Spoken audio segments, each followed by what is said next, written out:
Hello दोस्तों, कैसे हैं आप। आशा है आप मस्त हैं और जीवन में आगे बढ़ रहे हैं।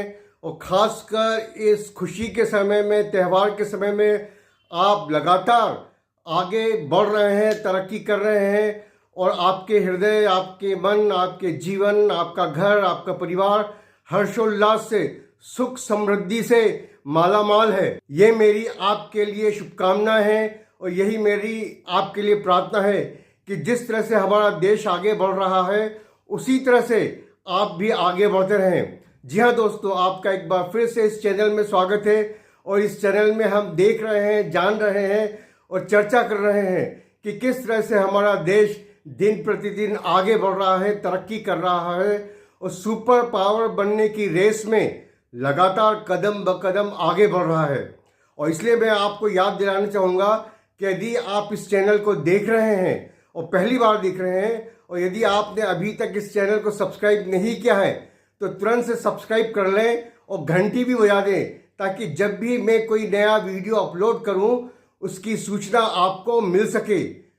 जी हाँ दोस्तों, मेरा नाम राजेश है और एक बार फिर से मैं बहुत ही खुशी की खबर लेके आपके सामने आया हूँ। शायद आपको याद हो कि कुछ समय पहले 11 या 12 अक्टूबर को मैंने आपको खुशी की खबर दी थी कि नवी मुंबई एयरपोर्ट पर पहली लैंडिंग हो चुकी है।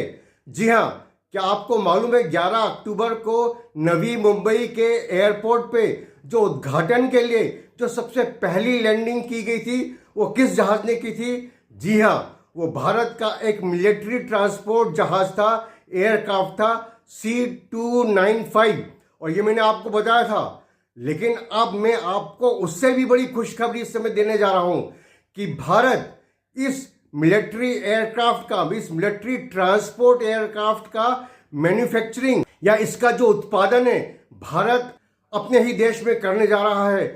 तो जी हाँ, कल 28 अक्टूबर को प्रधानमंत्री माननीय श्री नरेंद्र मोदी और स्पेन के प्रधानमंत्री पेड्रो सांचेस ने वडोदरा में इस असेंबली लाइन की जो टाटा एडवांस सिस्टम्स है उसकी आधारशिला रखी। तो दोस्तों देखते हैं कि इसका लोकेशन कहाँ है वडोदरा में। तो यह है तो गुजरात और सूरत और अहमदाबाद के बीच में है वडोदरा या बड़ौदा।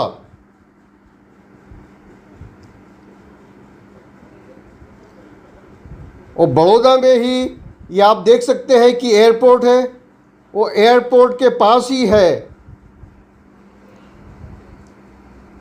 ये टाटा एडवांस सिस्टम लिमिटेड। जी हाँ, यहीं पर C-295 असेंबल होंगे या मैन्युफैक्चर होंगे। तो बड़ी खुशी की बात है कि ये काम हमारे देश में ही होने जा रहा है और इसकी शुरुआत हो चुकी है। तो बाहर निकल के एक बार फिर से वे देखेंगे कि ये वडोदरा का लोकेशन कहाँ है। तो अब आपको स्पष्ट हो गया होगा किस जगह ये बन रहे हैं। और मैं माननीय रतन टाटा को भी श्रद्धांजलि देना चाहूँगा।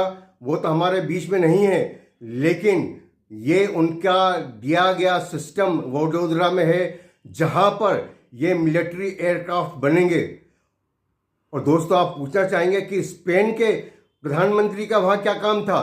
तो मैं आपको बताना चाहूँगा कि ये स्पेन ही है जहाँ पर ये मिलिट्री ट्रांसपोर्ट एयरक्राफ्ट सबसे पहले बनाया गया और 2001 से इसका प्रोडक्शन जारी है और करीब 200 से ज़्यादा एयरक्राफ्ट बन चुके हैं और 225 एयरक्राफ्ट बन चुके हैं। और इसकी पहली फ्लाइट जो हुई थी एयरक्राफ्ट की वो 1997 में हुई थी और भारत ने करीब 56 एयरक्राफ्ट का ऑर्डर दिया है, जिनमें से 16 तो भारत को डिलीवर हो जाएंगे। लेकिन 56 में से 16 तो डिलीवर हो गए, 40 भारत में ही असेंबल होंगे, वडोदरा में बनाए जाएंगे। तो ये सिलसिला अब शुरू हो जाएगा और इसमें से भी जो है करीब 9 हैं वो इंडियन नेवी को जाएंगे और 6 इंडियन कोस्ट गार्ड को जाएंगे। तो मैं आपको बताना चाहूँगा कि ये देश में पहली बार है कि किसी प्राइवेट सेक्टर कंपनी में